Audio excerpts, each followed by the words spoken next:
Marie Unanue calls herself a kindness advocate. She's also the author of the new children's book, The Adventures of Phatty and Payaso, Central Park. She has an impressive resume as a travel specialist, is the former vice president of honeymoons.com, and former owner of Beyond Compare events. Marie sits on the boards of many charities, including the C&J Unanue Foundation and New York City St. Patrick's Day Foundation. But the endeavor that most intrigued me is that of activists for children who are bullied. I want to know more. Marie Unanue is my guest today. I'm Alice Bloom. This is A Town and Village Too.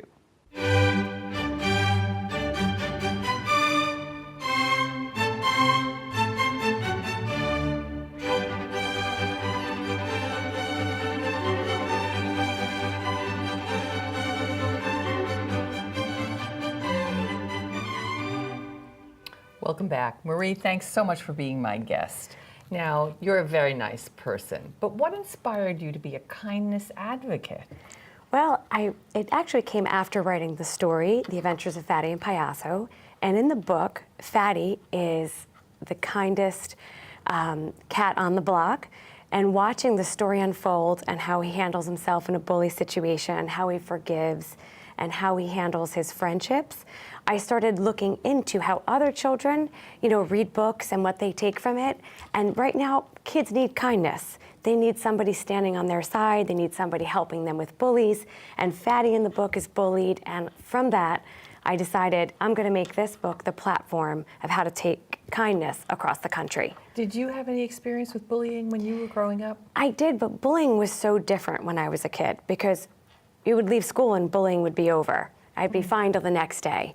But now today, kids don't escape it. They go home from school and the bullying continues on social media.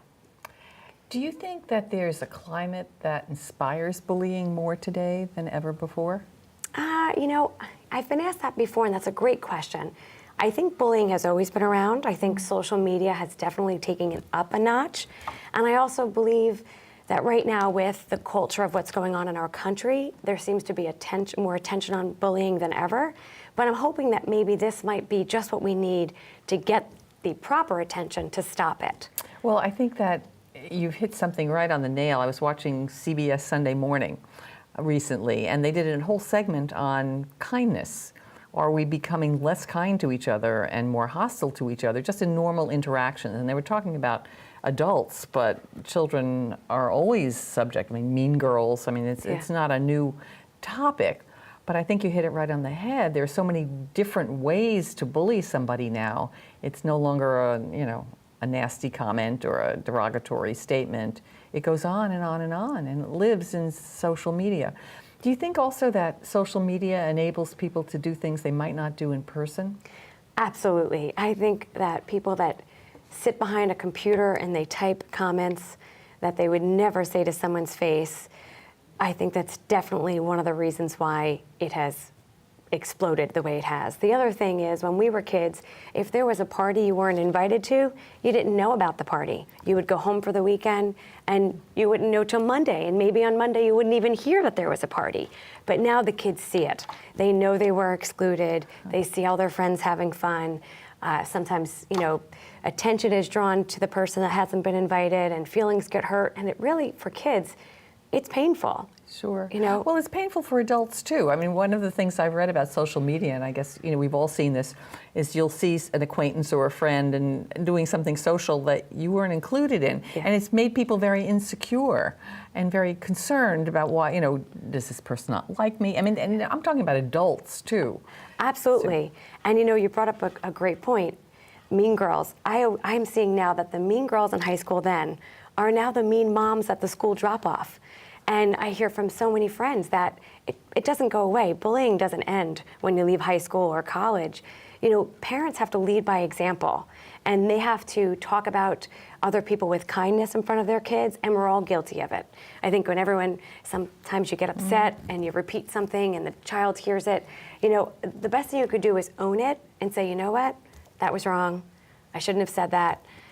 Let's do a restart, because it's hard. Well, actually you hit a point that troubles me. So you're saying that people who bullied or are unkind as children don't seem to outgrow it. I always hope that with some social recognition, maturation, that we'd learn to be a little nicer to each other. One would hope, and I think the proof that we have not outgrown it is if you lined up 200 parents, I'm sure 200 parents would talk about how bullying is a problem. Yeah. They would talk about their child is bullied. But if you lined up those same 200 people and asked if their child was the bully, they'd all say no. Nobody wants to be accountable that their child might be the problem. And I think the only way to really stop bullying is to teach kids empathy, teach kids character, follow through with children to make sure they have the right base, the right morals when they go to school. And only then will we be able to see a difference. Let's talk about your book a little bit more. Now, Phatty and Payaso, it's an allegory, it's a story about a cat who is bullied. That's correct. Okay. Now, what's been the reaction to it? I mean, has it been read in school yet? We just started last week, and I'm so excited. The kids love it. We also did a test run of the book, and we had sent out book reports so the kids could write what character they identified with, what character skill they felt that they needed to improve on or that they felt they had a strength in. And what was so fascinating is Payaso, I was Phatty's cohort. Payaso is Cuban in the book, and he's well-read, he travels the world, he even has his own Kindle. And what's so fun is he comes up with the plan to rescue Phatty in the park. And it was really important to me to make the Hispanic character the one who was taking the lead, had the most profound statements, came up with the booby traps. It just felt important that there be a story that is being told where the Hispanic lead is the one who saves the day. And really, they really save it as a group. But I think when kids read it, especially kids from Hispanic families, they're excited. They're excited that they see, a great role model of someone that's well-read and excited to take on the world. And Phatty's all about kindness. He's overweight, he's shy, he's bullied. But what's amazing about him as a character is he shows the bully empathy. In the end, he shows forgiveness. And it's a big turning moment, I think, in the book. And there's also a young boy named Max, and Max has some, issues. We don't really say what the issues were, but we imply that it's autism. And I think that that's really important for kids to see today as well, how they interact with someone who has special needs. I think kids get nervous. How do you be inclusive? How do you communicate? And this book really touches on that in a way that I think will help children. Now, what was teachers' reaction to the book? They loved it. They loved a bunch of different things. They loved that it focuses on character skills. So we researched through characterlab.org what character skills were missing in today's children, and it was social intelligence, purpose, grit, zest, gratitude. When's the last time you got a thank you card written by anybody? So the characters, through actions, display these character skills and either a weakness or a strength. And throughout the story, they really kind of all come full circle and learn the importance of it. And I think teachers are really loving that. They're also loving that it engages the kids to look at a situation from another person's perspective. And teaching empathy is one of the hardest things that we hear from teachers. Now, I could see where teachers embrace this. What's been the reaction of parents? I mean, you say that most parents would never believe their children could be involved in bullying. I mean, be a victim, but never be the perpetrator. Have parents given you any feedback on the book? We've gotten loads. And what's fun is for the younger children, I've had a lot of parents read the story to them, and they'll reach out and say, I was just as much into the book as my child was. I was dying to see what would happen with Phatty in the park. I laughed out loud. I watched my child have all the emotions. They laughed, they cried, they were a little scared because you don't want to see anything happen to these characters. And I really love that parents, they're feeling like it's a great story because it offers so much. It's not just a story about, for boys especially, a story about poop or, a lot of these young kids, all the books are the same circle. This really teaches a lesson, and it's important.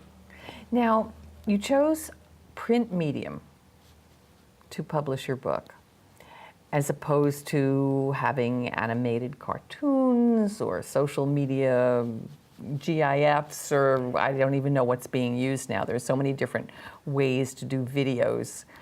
Why did you choose book form when kids are so into social media and things that give them immediate reinforcement where they don't have to struggle through reading?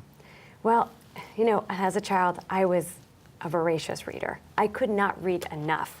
And I had a story to tell, and I was a writer. I loved it. I loved watching these characters that exist in real life. Obviously, they don't talk to me.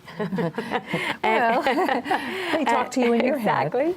I wanted to see them come to life on paper. And when I first wrote the story, it was very sticky sweet. There was no villain. It was just Phatty and Payaso on this adventure in Central Park. And it was fun. It was fun to write it. And I didn't think that there was a way on social media that I'd be able to get the story out without writing it in chapter form with illustrations. And then as it evolved and we added a villain and, you know, we really worked on the character skills, it just came together. And I'm hoping that even with social media, children will get involved in a positive way with the book. Do you have any expectations for serializing it? So we've already written book 2. It's called Milagro, which means miracle in Spanish. And it's about a girl animal coming on the scene. So these are all boy animals, and it's very funny because the main character doesn't realize that the bird is a girl. So, I mean, because when you look at a bird, you wouldn't know if it's a girl or a boy. So when Milagro comes on the scene in book 2, all the boys don't know what to do with themselves, and she's tough as nails. And I'm hoping that kids like it as much as this one. We've did a 10,000 book run to start, so we're really hoping that it is well received with the children, or at least as well received as it was in pre-sales, which has been exciting. And we're hoping that on social media the kids get involved and try to become kindness advocates themselves.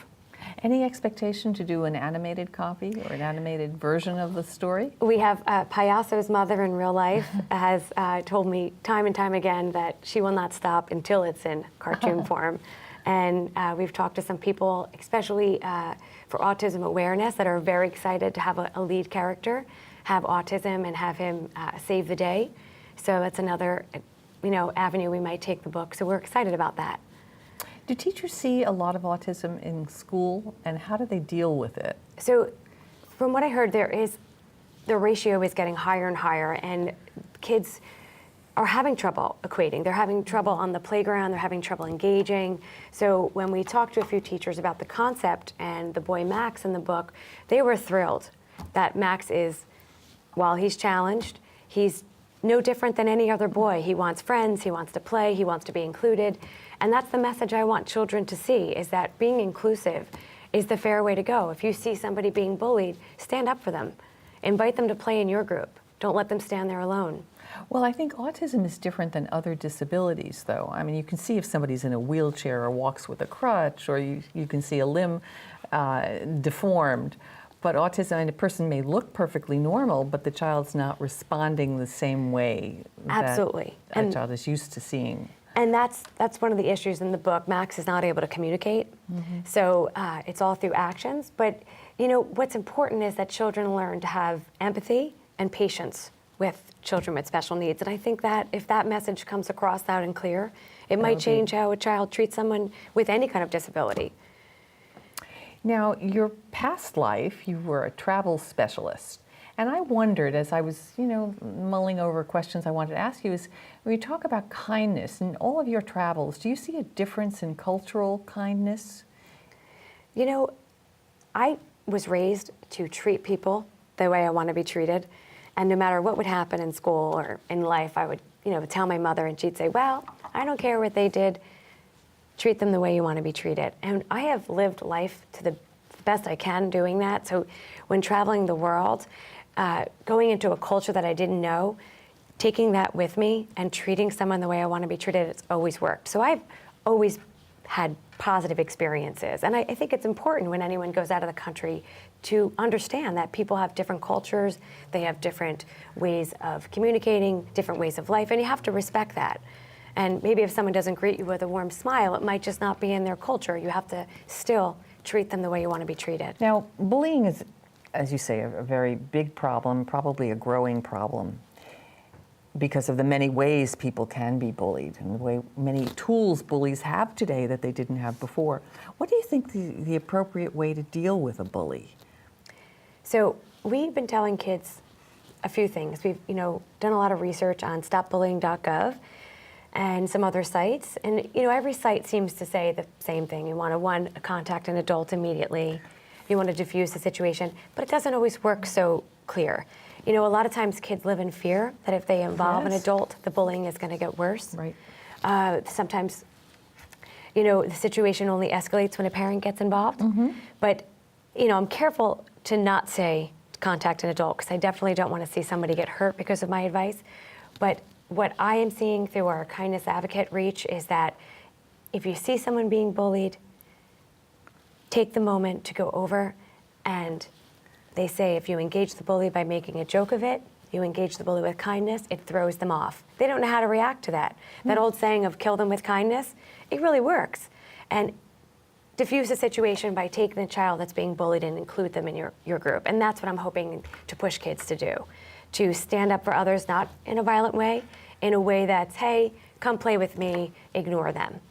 Now, I think that takes a lot of courage and probably a strong support network of adults standing behind the scenes to intercede should that not work out exactly as planned. Absolutely. But what about the bully on social media? Well, there's different things we could do with those now. Unfortunately, the sites are stopping bullying by, if once you make an alert that that's a problem text or story or tweet, they take it down. But what really happens, though, is when a child sees something, the bullying can be done in a way that Facebook might not say, well, that doesn't fall under our guidelines of something to take down. I tell parents that being in control of the social media is the best thing you could do. Engage your children, having them do other things on the weekend, get the phone out of their hands. And that's part of the problem. I think that these kids are living for social media. The other thing we're pushing kids to do is to get engaged on social media doing something positive. And that's where we have the Kindness Advocate, where we're asking kids to print out the sign and show it to us. Share. It's you print out. This is Phatty, the character from the book, and we also have Payaso. It's whatever character you identify with, and then you write your kindness story on the back. Write how you helped a bully, be taken off his high horse, or something that you did. If you were kind to someone, if you volunteered, if you went out of your way to be kind to someone, wrote a thank you card, whatever it was in your day that was kind, we're asking you to write it and then share it on social media. So it's like an affirmation, yes, if you will. Yep, and then hopefully other kids will see it and say, well, I want to do something kind. Kindness Counts in Canada did something so fascinating. They had children for 30 days straight, do 3 acts of kindness a day and journal about it. And at the end of the 30 days, they went back to the kids to get feedback. And they had more of an emotion from doing the acts of kindness than they did of getting any presents. They felt so moved by the end of 30 days that it became a routine, that they are still doing the 3 acts of kindness a day. And that's what I want this to do. I want kids everywhere to say, hey, I'm not going to use social media for a negative, I'm going to use it for a positive, and inspire other children to get out there and do something kind for someone. And it's so easy to make a difference in someone's day. Even just to smile at an elderly person or ask someone how their day is could make the difference. Well, I know I live in New York City, as you do as well, and sometimes saying hello to a bus driver. Yeah, that's absolutely right. Yeah. And you see the reaction is like, oh, hello. Yeah. People don't usually do that, or saying goodbye as you're leaving a bus if you happen to use public transportation. And I think it changes someone's life. Absolutely. Or changes their day, rather than hearing the complaints they're used to hearing, or what's wrong, or why were you late, or whatever the issue is. Just a simple good morning and thanks for the lift. Yep, and the same thing for police officers and wait staff. I find that if you take 1 second to ask your waiter or waitress their name, makes such a difference in their night. And they're working hard to get your food on the table, and they're running around, and people don't realize how hard that job is. And I think when you engage them and say, hey, I'm Marie, my husband always says, I'm Andy, it's my wife Marie, and what's your name? It can change the whole course of service, and they appreciate it, and it makes a difference. It changes how you behave. Do you think bullies can be reformed? I think so. I would hope so. And is bullying learned? It's definitely learned. And again, it comes to, back to the parents that don't realize that they're setting the example, they're setting the tone. And kids are getting it from somewhere. We know through characterlab.org that character skills are a learned behavior. No child is born with grit, curiosity, gratitude. These are all behaviors that they learn from their surroundings. And if we work together to give great examples of how you could include someone, it can make a difference in someone's day. Social intelligence, great example. Kids today with their phone, put the phone down. What do you mean when you say social intelligence? It's being aware of your surroundings, being aware of what's going on around you, of the person next to you. If you take a moment to pay attention to them, you might see that they're having a bad day. Well, what I try to teach my kids my kids are grown now, but when they criticize somebody who didn't move over the right way, I say, wait, do you know what's going on in their lives? Right. Maybe something bad just happened, or maybe they're very distracted with something very important. So before you jump to a conclusion or a judgment by why they're not being as nice as they might be or as considerate of those around them, let's give them a benefit of the doubt. Absolutely. I mean, sometimes it happens because people are on their headphones or whatever, and they're just not paying any attention. I mean, that's. And some people are just rude, right? There's no way around it. I mean, the subway, if you don't believe me, take a ride on it, right? Right. So, Right. teaching empathy, that exact example of what you just said is so important. If a child could put themselves in the shoes of another child, or a parent could put themselves in the shoes of another parent, they might think twice about not including that other child at a birthday party. They might think twice about saying something about the other child in front of their child. I mean, what if somebody was talking bad about your child? You wouldn't like it. It is really surprising to me that in this day and age, people would still do things like invite the whole class but exclude one child. Right. That just is, I mean, we learned that in kindergarten, that you just don't do that. You would think that would be common sense. Do you see that? Do you have young children? I do not have young children, but we have 16 nieces and nephews and loads of godkids, and yes, we see it. And on all the book reports that we had the children do for feedback, that was a lot of them when we asked them what bullying was like, and a lot of them shared being excluded on the playground, excluded at birthdays, made fun of for their looks, made fun of for their accent if they have one. I mean, we really don't live in a society that's very tolerant of other people being different, and we need to change that. Now, do you find even young children are impressed with appearance? Yes. I mean, it's as a teenage or an adolescent concern, of course, but even younger children? Without a doubt. Without a doubt. If you were to read some of these book reports, it would tear your heart out when you see a 7-year-old talking about how they're made fun of for how their pants fit their waistline, and the freckles on their face, or perhaps their haircut isn't as great as someone else's haircut. And this to a young child is painful. As an adult, we kind of realize how to handle it, but for a young child, it feels like the end of the world. I guess I'm so surprised. I mean, not surprising that someone would say, oh, you have red hair, or your hair sticks up, or, I mean, those are observations that children make of each other. Not necessarily being mean, but it's just they don't mean meanness, but it's an observation. Do you think that the children are somehow internalizing it? Something like that? That's not really bullying. Somebody, if you think about what you just said about someone having red hair, say, then the ginger face, ginger head, all of a sudden, a nickname is formed. And that's like a snowball rolling. And one kid says it, and then two kids say it, and before you know it, their nickname is gone through the school like a fire. I see. And I think if the kid likes the nickname, then that's great. But imagine if you don't like the nickname. It's really hard to shake it. And I think that's where kids internalize it. And I think let's talk about Character Lab a little more. You've alluded to it several times. What is Character Lab? Character Lab is a wonderful organization that has researched children and the benefits of character skills and how it affects children later in life. A great example that was made is a child that grows into an adult, and you go to college and you're writing out your essays, or you get to meet with a professor. Following up with a thank you card could make such a difference on whether you get that, into that course or that job or that internship. It's teaching that skill at a young age could be such a difference in their life as they get older. So, purpose, zest, grit, starting something and finishing it. Today's children don't have that.